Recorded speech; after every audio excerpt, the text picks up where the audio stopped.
রমজান মাস উপলক্ষে যে মনিটরিং কার্যক্রম বিভিন্ন হোটেল রেস্তোরাঁ এবং রাস্তাঘাটে যে খোলা জায়গায় খাবার বিক্রি হচ্ছে, এই খাবারগুলো যাতে নিরাপদে বিক্রি হয় এবং যাতে কোনো দূষণযুক্ত না থাকে, কেউ কোনো ভেজাল দিতে না পারে, খাবার যাতে খোলা রেখে বিক্রি করতে না পারে, এই উপলক্ষে আমাদের এই মনিটরিংটা।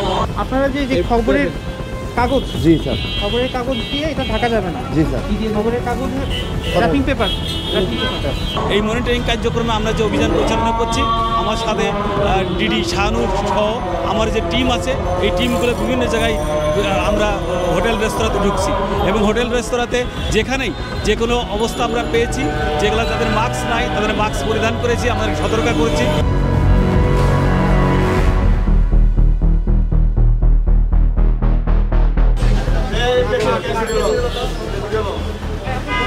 একদম নিম্নমানের তেল স্যার,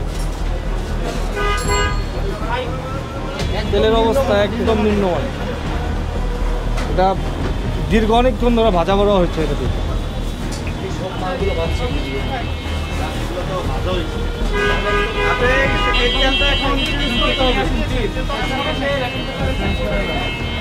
এগুলো স্যার ভালো হয়েছে, এই তেল আর ব্যবহার করা যাবে না। আচ্ছা ঠিক আছে, এগুলো ব্যবহার করবো না। আচ্ছা ঠিক আছে, সমস্যা নাই। যে অনিয়মগুলো দেখেছি, এই অনিয়মগুলো তারা আমাদের কাছে কমিটমেন্ট করেছে যে তারা আর এগুলো করবে না এবং নিরাপদে তারা খাবার বিক্রি করবে। আমাদেরকে সুযোগ দিলে নেক্সট টাইম এরকম হবে না। আজকে আপনাদের বলে দেবেন যদি নেক্সট টাইম এরকম পান, তারা আপনাদের বিচারে যা হয় তাই করবেন। আজকে আমাদের দেখে দেবেন আমরা এই পলিসিতে করবো, এই আপনাদের অনুমোদনে আমরা সব কিছু করবো। ঠিক আছে, তেলটা সরা ভাই।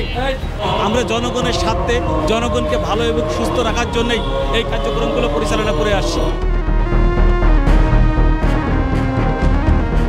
সবাইকে অনুরোধ জানাবো যে সবাই যাতে যারা রোজাদার ব্যক্তি আছে এবং যারা যে বিভিন্ন রকমের লোকজন যারা এখানে এই পাশ দিয়ে যায় রোজার জন্যে, ইফতারির জন্য খাবার ক্রয় করে, তারা যেন দেখে শুনে ক্রয় করে এবং তারা যদি আইন কানুন না মেনে চলে আমাদের সাথে পরামর্শ করে আমাদের টিমকে খবর দেয়, আমরা সেই ব্যবস্থাগুলো গ্রহণ করব।